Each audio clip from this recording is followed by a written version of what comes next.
Senhor presidente, senhores e senhoras deputadas, a nossa avaliação hoje, senhor presidente, ela vem de uma preocupação que é com relação à economia do nosso país após a pandemia. Existem correntes que querem estimular a retomada do crescimento, existe a realidade da doença ainda persistindo e levando muitos brasileiros, e não só no Brasil, mas levando no mundo inteiro, o que vem deixar preocupação muito grande com relação à questão do que poderá ocorrer após essa pandemia na questão do desenvolvimento econômico dos estados e dos municípios. Hoje, nós já temos um quadro bem assustador com relação à vida dos municípios.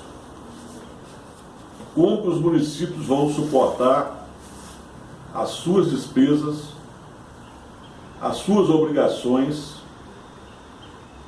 e até as obrigações do Estado e do governo federal com relação à saúde e educação, se esses recursos vão chegar aos municípios.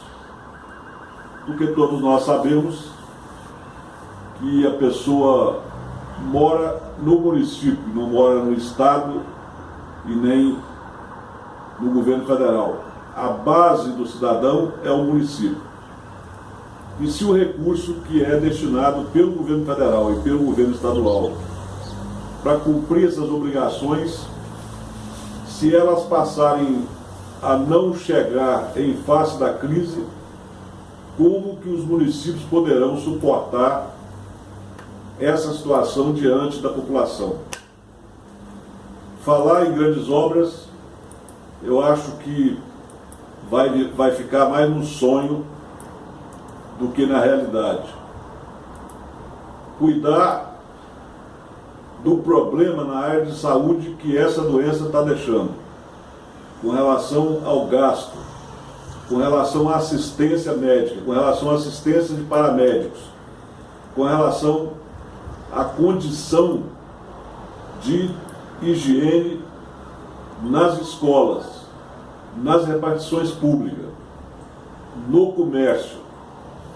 Quer dizer, existe uma nova realidade para ser implementada após essa pandemia, que, no mínimo, está servindo para mostrar que os hábitos anteriores estavam completamente equivocados.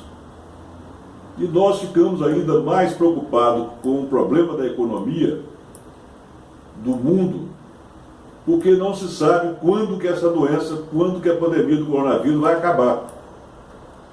E nem, até agora, nenhum país do mundo mostrou um estudo conclusivo, um estudo confiável, de que poderá debelar essa crise como se debelou várias outras crises de pandemias. E existem correntes que acham, inclusive, que nós vamos conviver o resto da vida com esse vírus. Daí começa a se vir um problema que atinge a área econômica.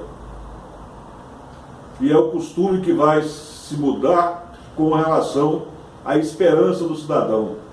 Para que trabalhar? Para que construir patrimônio? Para que fazer muita força para ter bens?